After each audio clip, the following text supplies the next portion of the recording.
Oh, you have those missionary apartment. Maybe that's just like a California, Nevada thing, but those things suck.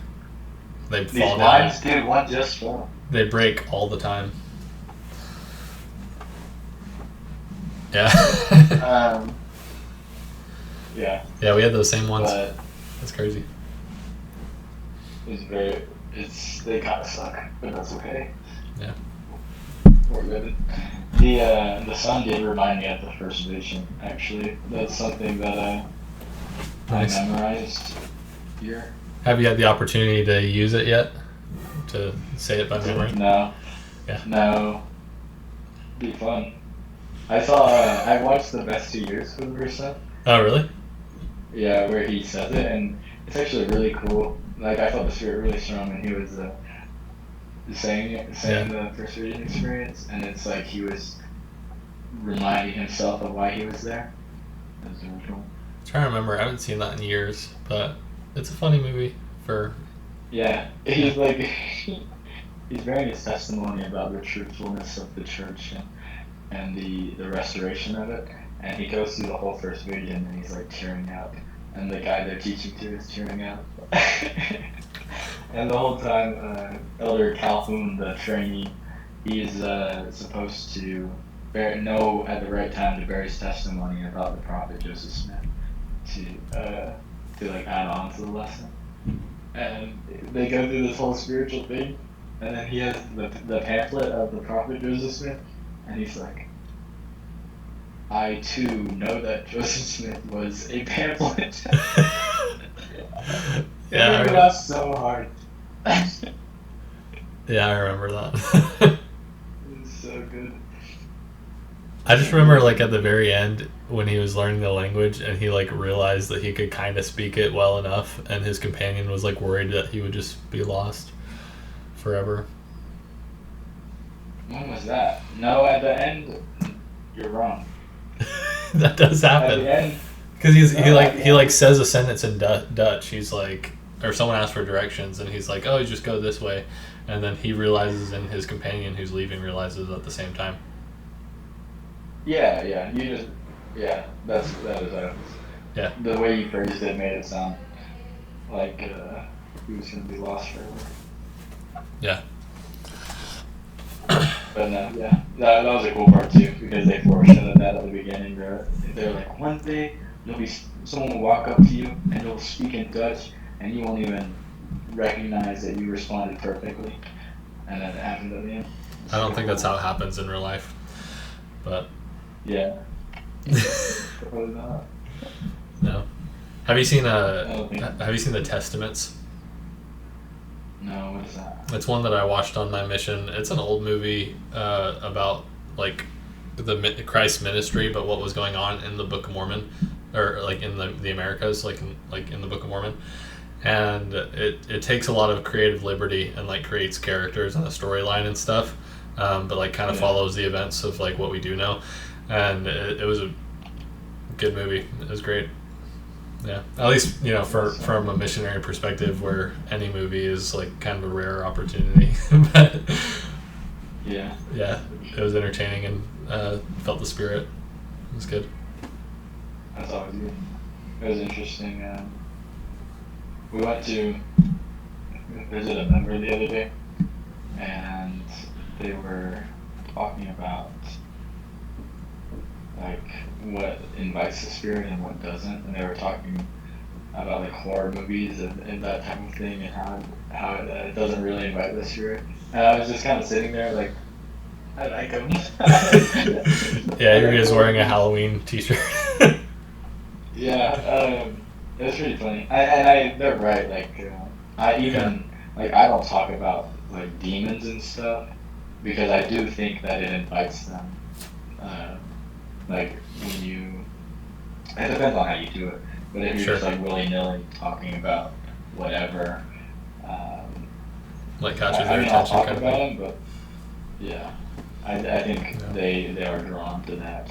Like Ouija boards and stuff, I would never touch a Ouija board in my life.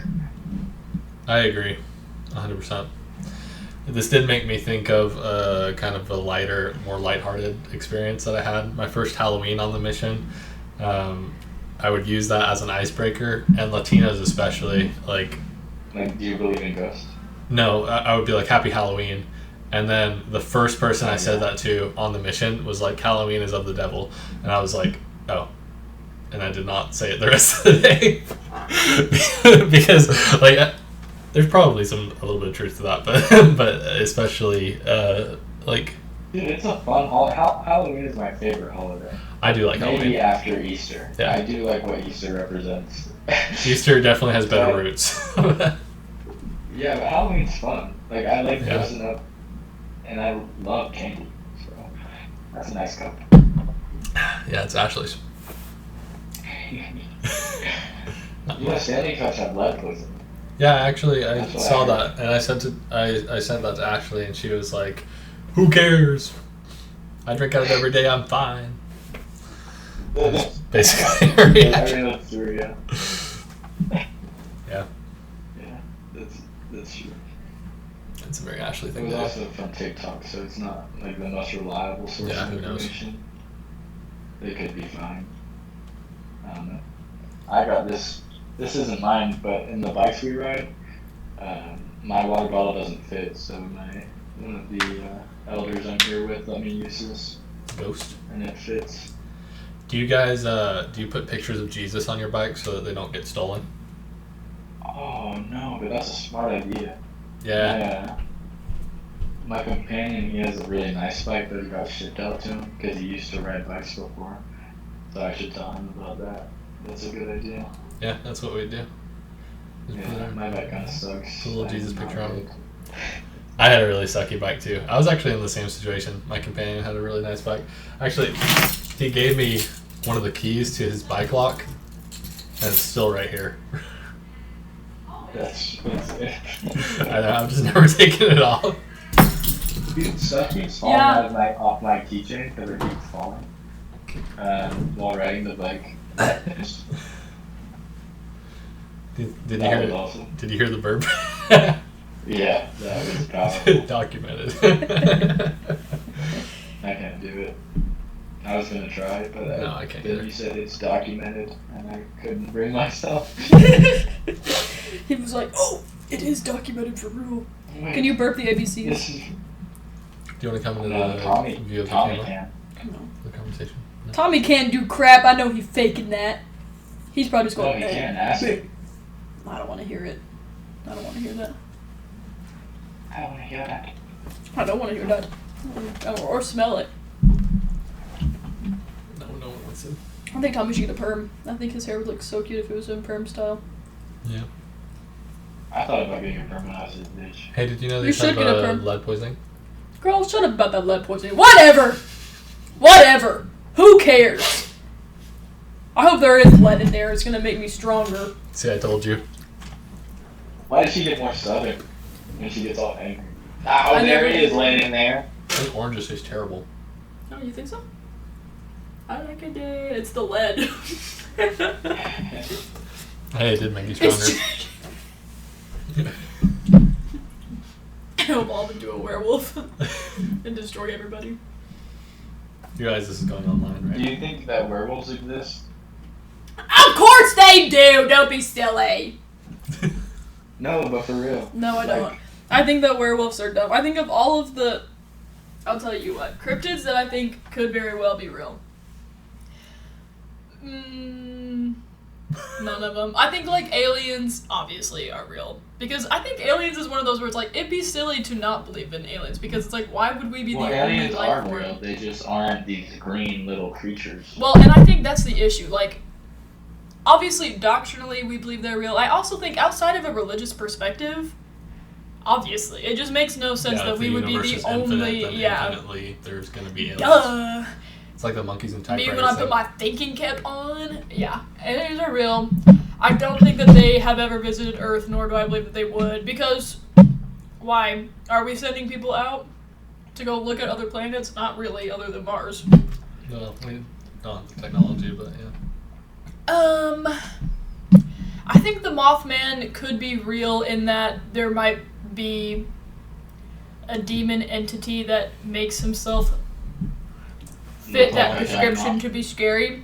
Like, I think I think that the idea came first, and that a demon entity was like, okay, if that's what people will recognize. Awesome. Yeah. I think the Mothman is real in the sense that there is probably a guy who walks around like an alley and he eats moths, and his homies know him as the Mothman.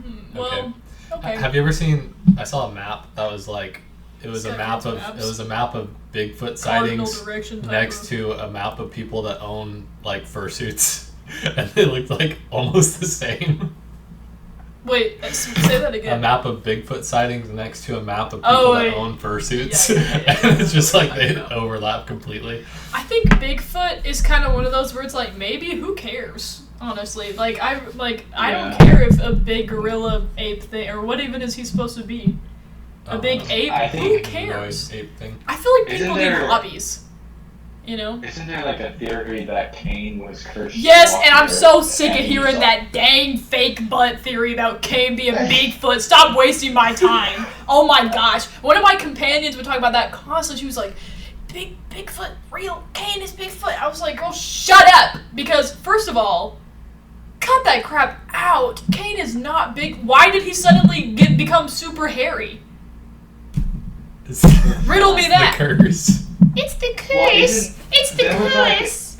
There was an apostle and Cain walked up to them or something, and he was literally like, "Go away." Yeah, Joseph Smith. That happened with Joseph Smith, didn't it? No, it wasn't Joseph Smith. I thought it was, but no, you're right. I think it was a little after. I don't remember. I mean, I've heard that as well. I don't know if it is truly something that happened, but I've heard that. Yeah. Oh. Anyways, I met a guy named Cain. Somebody named their kid Cain? Yeah, and he had long hair and a beard, and I was like, uh-oh. Uh-oh. I was like, what do I do? But no, he was cool. He had a dog named Bear, and he was... That's cute. Typical dog name. He was fun. I kind of like when people name their dog something that's a super basic dog name, like Fido. Like, yeah. So apparently that's from David W. Patton, but I don't know how legit that story is. I don't personally think that is legit. Because I don't know that the curse of Cain is literally to walk the earth for all time. I think when you actually read that scripture, it seems more like he was cursed to be a vagabond in his own land. Of like, you're no longer in my family, which makes way more sense. Also, it makes no sense to curse him with the same blessing. So. I think that is a little silly. Not like silly. I wouldn't be like, that's not something God would do, but it doesn't strike me as something that makes a ton of sense. I do think Bigfoot could be real. I think aliens are real. Obviously, the Loch Ness Monster is real. I don't think any of the other ones are real. Whoa, obviously. Yes. Is this because of the Scooby-Doo movie? I gotta go. The Scooby-Doo Loch Ness Monster is, I think, the greatest piece of literature we have covering the Loch Ness Monster to date. Doesn't that movie end with the actual Loch Ness Monster being real? Yes, it does. And yes, it does. Well, it doesn't end with him being real. It ends with it. Well, yeah, I guess it does. It shows his fins, and they're like, let's let it be a mystery. Yeah. Yeah. Yeah. That's real. So if we take Scooby-Doo lore and make it canon in that everything that happens in Scooby-Doo is real life, which I think can be done. I think the Venn diagram of like Scooby-Doo stuff and real life stuff overlaps a ton. There's like a shaving of stuff that's not real, like dogs don't talk. That one dog doesn't talk. But unless... Have you guys seen that dog on TikTok with the buttons and yes! It's come to know about its like mortality, and it's like, why am I here? Like, I think I have seen that. I haven't seen that, and I've seen about the dog that says, heck no. Oh, yeah. Heck no. Did you eat the treat? Heck no. Anyway. That's a good video. Bye, gang. I'm taking my lead poisoning with me, too. Water. My water. I love you. I love you. I don't have any water for you that doesn't have lead in it, bro. Do you want the lead poisoning, or do you want... Give me that. Okay, well, let me take a sip first. Yummy lead. Fun is like the first vision. I just got this ring light. Very bright. But no, like the dog, that's the one with the buttons and the mortality. Very interesting. How so? Very interesting. I don't know, the idea that a dog could just come to that sense of like. Do you think it's legit asking like those questions? I haven't seen the video, so I don't know. No, I think that they probably give him like treats when he does that because it does really popular on TikTok to have a dog questioning their mortality. Hey, Yeah, that makes a lot more sense. hey. Do you want to reposition the camera? Maybe. There you go. Okay. It's a little messy in here. Or, One of these days you should give a tour of your apartment for the crowd. oh, that's an idea. You could just make sure you use your P-Day to actually clean.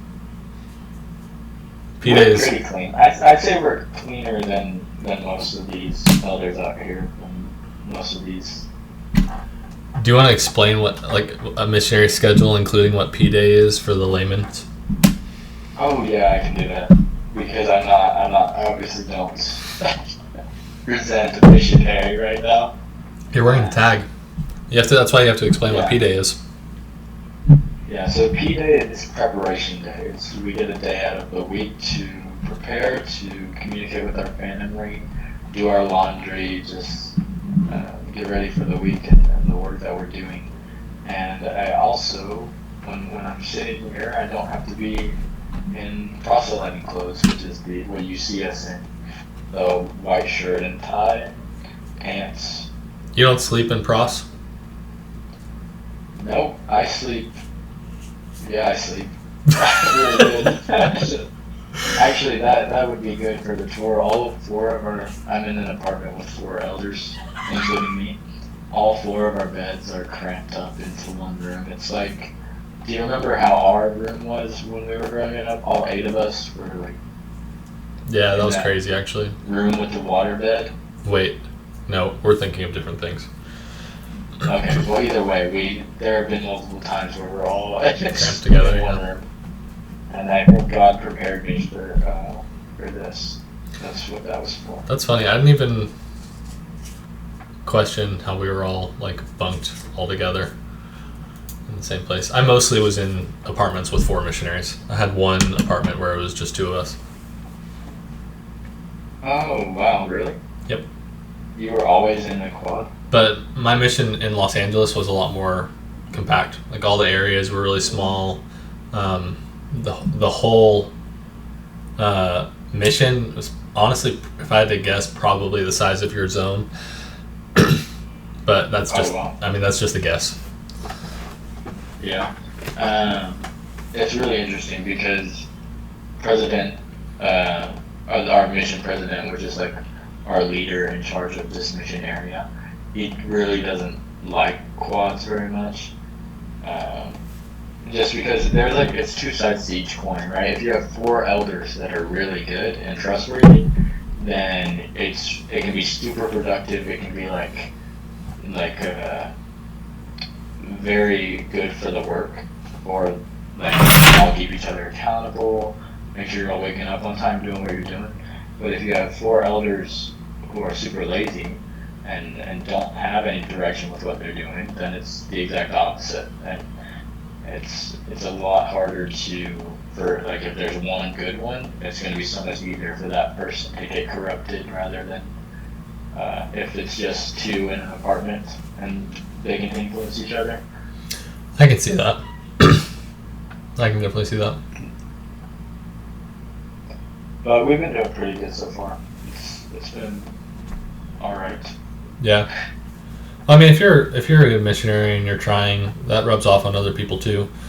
So Yeah, that's true. it's like, I don't know. I never had an issue with that. I did have some rough experiences in some of my quads, but it wasn't like yeah. No, I can see it either way. Yeah. It Yeah, really depends on the missionaries that are in there and how For sure. diligent. Yeah. Whatever they're doing. that group peer pressure can go strong.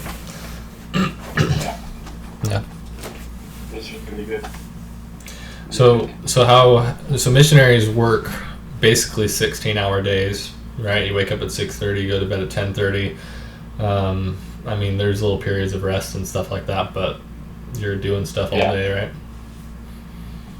Yeah, that's true. Trying to work all day is, with the quad, it's interesting because some are more obedient than others, but I'm striving to. We know that exact obedience brings blessings, right? Yep. That obedience brings that. I mean, it's the first thing God asked about Adam and Eve, to obey, and it's the first thing that we have to learn, and some of us are still learning it, but it is good. When we are diligent and we're doing what we're supposed to do, the Spirit's stronger, and there's this light that can't be replaced when you're doing the things you're supposed to do. You have a glare across your screen, by the way. I don't know if you see that. That's the light. That's the light that can't be replaced. Okay. No, I don't know how to fix it. How have you been doing adjusting to the crazy work schedule? I bet the MTC helped a lot, but Missionary Training Center was amazing. The Missionary Training Center, this area where we all go to learn a little bit more about the gospel and a little bit to become better teachers, it was amazing. It was really so spiritual, and my district was awesome.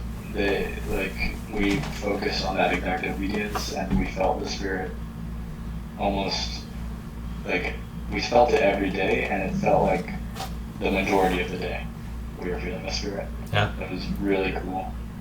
And it was interesting.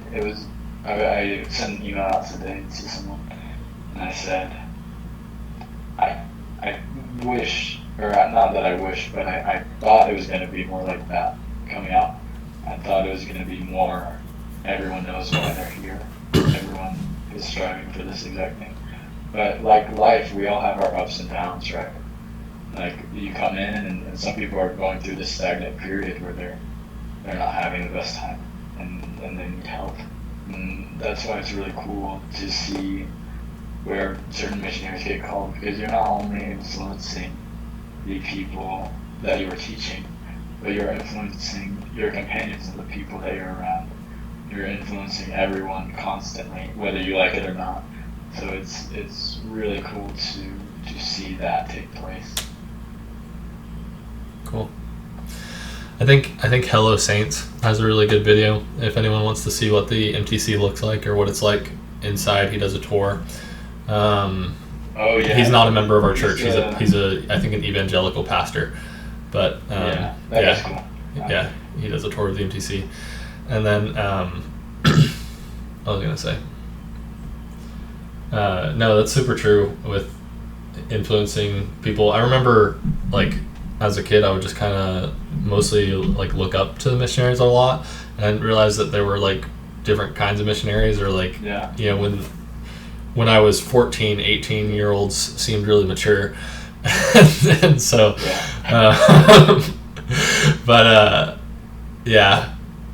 no, it's interesting. I think you get like preconceptions of like how missionaries are or what they do or what they are, but then you meet them and it's like, oh, they're actually individual people with their own backgrounds and struggles. Thing. Yeah. You just cannot get the lighting. It's really interesting. It's like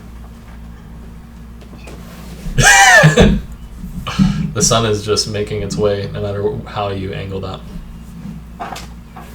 It really likes me. Is this better? Maybe I should have started like this. Well, now you know for next time. Anyway. Yeah. No, it's really interesting because I don't know what disconnected in my head to come out here and expect it to be anything other than what it was. I don't think anything disconnected. I think there's just something that hadn't connected yet. Yeah, that makes sense. Yeah, Yeah. You're right. Something that hadn't connected. but it's been really cool to see. And I think it was there. Like, I knew coming out, I talked to the people at the MTC. We had a testimony. Uh, we all shared our testimonies last night. And I bore my testimony on how strong our district was, like how strong that group of people was. And I shared that they are going to have to help people. Because there are going to be people who are out there who don't know why. Who don't know that Jesus loves them. Who doesn't, like, and that's why they're out there to find out about that, or just because they got the feeling that they should go. But they don't necessarily have the testimony or the knowledge that the Book of Mormon is another testament of Jesus Christ, that God's gospel is restored here on the earth, and that he loves each and every one of his children and wants them to return. And dude, that was Nathan. So it was in. Yeah, I know. It's crazy to think that was Nathan because I've heard that now. But it's really interesting to see that in practice, and to be here, and to the power that we have to influence is the greatest power that we have, right? It's our power to choose, and that agency when we choose to influence people for good. It's what we're here to do.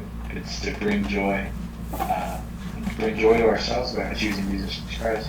We'll bring joy to others by helping them see that He is the source of that. And it's really cool to experience that in a really unique way, right? Being here and that's all you're doing all the time. It's awesome. Yeah, seriously. Now the mission is wonderful. Just focusing on Jesus and helping other people come to Jesus constantly has a very unique effect on you and your perspectives on things. And it's very good at teaching you how to like pray always, and just like some of those skills that come in handy. Yeah, it's very good at teaching you to rely on the Lord, not only when everything's going good, but when things aren't going so good, and when you really need that support from Him. I think it teaches you so much about what Jesus Christ actually went through for us, and I think going through trials in general does that if you're doing it with the right lens and the right outlook.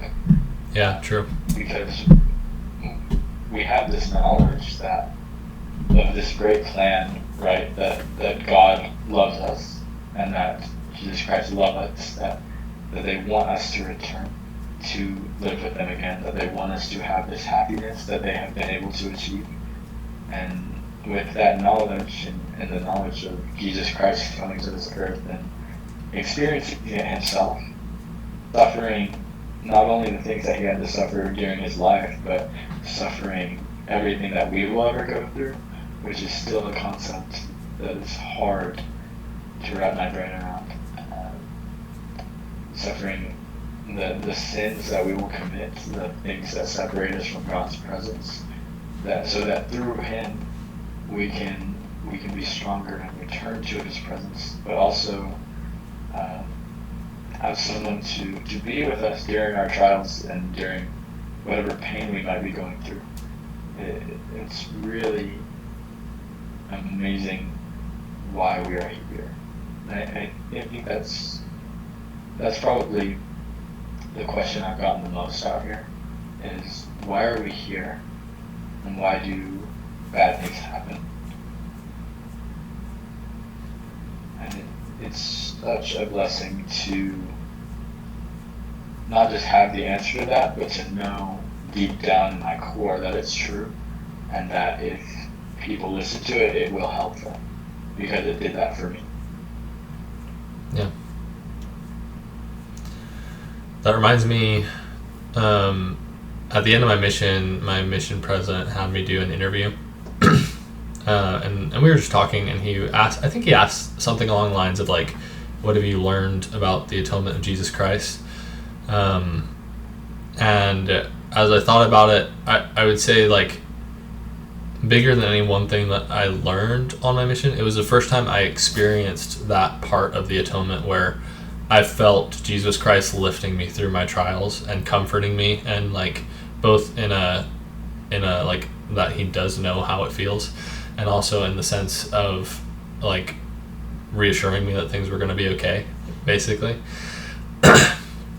In a lot of different aspects, and I experienced that for myself. And then he was like, he was like, what you just shared is so important, and what you just shared is that you have seen that the Book of Mormon is true, because the Book of Mormon teaches that much clearer than the Bible does. The Bible teaches it too, but it's very explicit in the Book of Mormon. Like, Jesus suffered everything that we suffer so that he would know how to comfort us. And he was like, you have experienced that for yourself. And I was like, yeah, no, I never thought about that, but it's true. And it's become a piece of my testimony of the Book of Mormon. Just like, yeah, the doctrine it teaches is true because I've seen it. Jesus has been there for me. Yeah. And it's really cool. The Book of Mormon is so special because it does teach it plainer and simpler than the Bible does. And it's really interesting. We were watching The Chosen the other night, last night. It's so good. Oh, such a good show. Dude, I can't wait for season 5. Dude, I haven't even seen all of season 3 or 4. Wow. I'm behind. Yeah, I'm sorry. But I've got other things. But it was the what's his name? Pharisee guy talks to Jesus about like being born in Nicodemus. Baptism. Nicodemus. Yeah. And Nicodemus was talking to Samuel. Is that his name? Shmuel. Shmuel. Yeah. He was talking to him about limiting God, like in the Old Testament, how God is. The Jews during that time, they wanted to limit God to what the Old Testament describes him as, which it depends on what part of the Old Testament you're looking at, but it describes God as this being that you can't see, that you can't, that you can only hear his voice, and it talks about that idea of limiting God and not receiving further revelation from God. And it's really interesting that they were dealing with that back then. There were Jews who were like, no, we have the prophets, we have these scriptures, and this is it. God isn't coming to give us any more. And it was, back then they were talking about it. And then to see the same pattern here with the Book of Mormon, where Christians are now like, no, God doesn't speak to us through prophets anymore. He's not following the same pattern he always has. The Book of Mormon can't be another testament of Jesus Christ because we say so, right? We say that God can't produce more scripture. Or that he won't. Or that he won't. It's the same thing where they're limiting God and they're saying, no, we have what we have and we have to do our best with this. But we're over here like, no, there's more. Jesus Christ loves us and he has given us more to know him and to come to better understand him. And it's the Book of Mormon is truly another testament of Jesus Christ.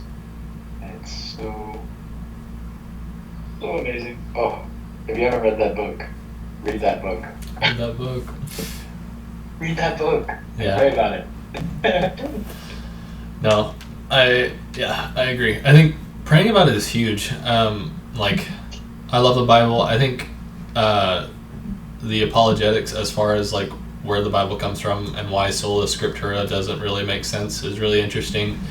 But I think one of the biggest problems with like all the logical, I think I've learned recently that a lot of people have very logical testimonies of Jesus Christ, of the Bible, based on like, well, it makes sense morally. It makes sense. It makes sense, and there's archaeological evidence that backs up the Bible, and whatever else, but it's all logical.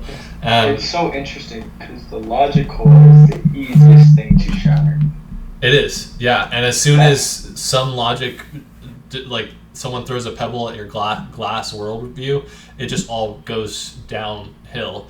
But if you have a spiritual witness, Alex O'Connor and them, they're so like, because they destroy the logic side. They're like, hey, these witnesses are like 200 years after this actually happened. This doesn't make any sense. Well, that and just like, even if there's like an argument logically, like the thing is there's so much room for debate, and I think the way that our faith tackles that is so interesting, and they're not even trying to, but they do it so successfully. It just happens. Yeah, it just happens. But they say, you know what, just actually pray about it and go to God as the source of truth, and when you do, He'll answer you, and then you'll have your own experience to go off of. And that is how atheists say they would have to be converted. Like, or at least Alex O'Connor, he's intellectually honest, and he says, if I was to be converted, it would have to be through my own personal experience with God. And it's like, yeah, because that's how you do it. You ask God. Yeah. No, and then the thing is, like, if someone's making a logical argument and your perception of God is just wrong, then you're going to have logical holes in your argument, or your perception of the scriptures or the Bible or a certain prophet. Like, if you, like, even take Joseph Smith, if your perception of Joseph Smith is that he is a prophet, so he shouldn't have made any mistakes, then you're going to have your logical house broken really quickly.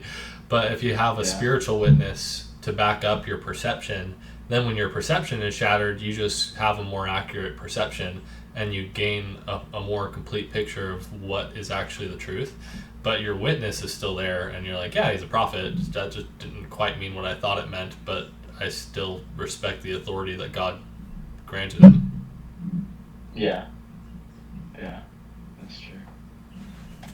Yeah. Really interesting. The spiritual witness is very important. It is. It's the most important. And, like, the logical side is fascinating. I love it. I love getting into the nitty-gritty and being like, this makes sense. Because our gospel, like the gospel of Jesus Christ, truly does make sense more than anything else I've ever looked into and you've ever looked into. It makes sense that the whole everything. Like, it makes sense of everything. The problem of evil, all these, like, really deep things that when taken against regular Christianity kind of break it. Like, it's like, okay, in Christianity, God created evil. It's not this constant that's been around. And the idea that a loving God could do that is hard to reconcile. And that is why when I left the church, I was an atheist. Because I was like, if this isn't it, nothing else is. Like, there's not a point. I'm going to go mark up my arms and put vampire fangs in my mouth. Yeah. No, I don't know a lot of Christian arguments for how they get around that. Like, I haven't listened to a lot of that. I'm sure there are some. I'm sure. I mean, you have to be able to reconcile it. Otherwise, everybody would be atheist. But, like, I mean, just like you said, it's a lot of logic and not a lot of testimony that I hear from a lot of people, which is sad to me. But it's okay. It is sad. I wish. I mean, there's place for both, right? Like, I Yeah. think the logical arguments can provide an environment where testimony can grow, especially if you haven't had those experiences, like, and you only have heard the other side. Like, I appreciate the apologetics for what it is. It's just not enough. Yeah, we really truly need that spiritual faith promoting side. Yeah. Because we read in the Doctrine and Covenants, right? Everything is spiritual before it's temporal. The spiritualness is there for a reason. It is there to let us know what's true. And that's our goal here, is to learn truth, to learn happiness, to learn to become like God. and to learn how we can do that. And you do that through the spiritual side. You don't do that through the logical side. But also to learn to walk by faith, right? And that's kind of like the thing is, I think that's why, like, doctrinally, we will never be able to prove the Book of Mormon true. But it will also be never be proven untrue, because it's always kept in this like realm of ambiguity of like, well, there's pretty solid arguments against it, but there's also really solid arguments in favor of it that you can't just ignore. And all that does is it pulls it into, like, who knows? like you're not going to prove to the entire world. You gotta pray about it. You gotta pray about it.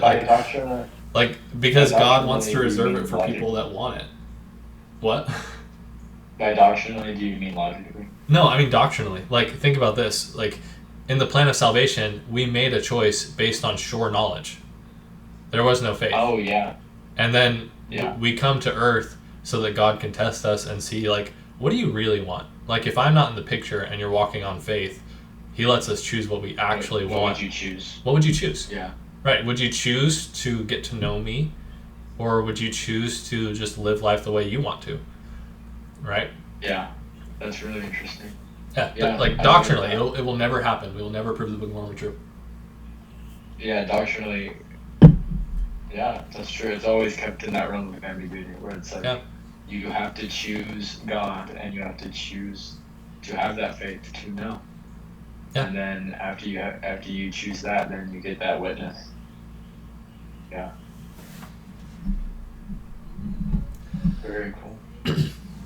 It is fascinating though how good the evidence in favor of it is. If you already have a testimony, it's like it's like awesome. How do people not believe this? But yeah, it's awesome. If someone give me a good explanation for the witnesses, for the witnesses of the Book of Mormon, never denying their testimony, for a way that Joseph Smith was able to show angels to these people. When you look into the arguments, what is it? Someone wrote a book, I forget their name, but they wrote a book saying that Joseph Smith had the power to make people have hallucinations. That might be fun, Brody. Yeah. I haven't read her work, but I hear it quoted pretty frequently. And that is, like, the idea that instead of giving the credit to God, that this is God's true work and that this is the gospel of Jesus Christ, instead just saying, no, he had superpowers. Yeah, you literally, you do have to paint Joseph as way more than he was. Yeah. Way more than he was, but to pull off the Book of Mormon. Yeah. Even just like... If someone... Yeah. If someone... That's crazy, but... If someone could give a rational explanation for that, I would be impressed. I wouldn't be convinced, because I've seen how the Book of Mormon and these truths change people's lives. But you'd be impressed, yeah. But I would be impressed, because it hasn't happened. For like 200-something years, it hasn't happened. No. The Book of Mormon is a very tough hurdle. like there's a reason God brought it back. Like, it obviously teaches us and we learn a lot about Jesus Christ, but it's also the best evidence for our church that there is. Best evidence for Jesus Christ that there is. True. Yeah. Because, I mean, from an atheist perspective, not believing in Jesus, like, the Bible, you can have arguments against the Bible, but the Book of Mormon is a little bit tougher to explain away. Yeah, that's true. Yeah. That's true. Anyways. Anything else? I don't know. You know what I do want to talk about? What? I know that you studied this. We don't have to do this right now, but maybe next week. I know that you studied how the Spirit of Jesus Christ and God the Father work together. I would love to talk about that in relation to the Trinity, because that's something I want to focus on more this week, because it's very interesting. When did I study this? The concept of I just know that you were studying ordinances and something stuck out to you about it. Oh, But yes.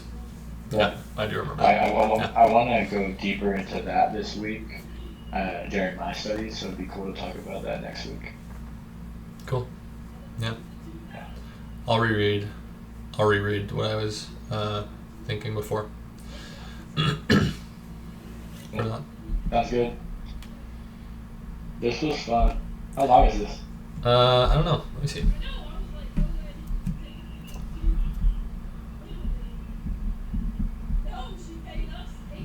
We've got 46 minutes. Oh, that's pretty good. Yeah, not a bad length. There. Yeah. Do you want to say anything to your adoring fans? Are you still going? Yeah, I can.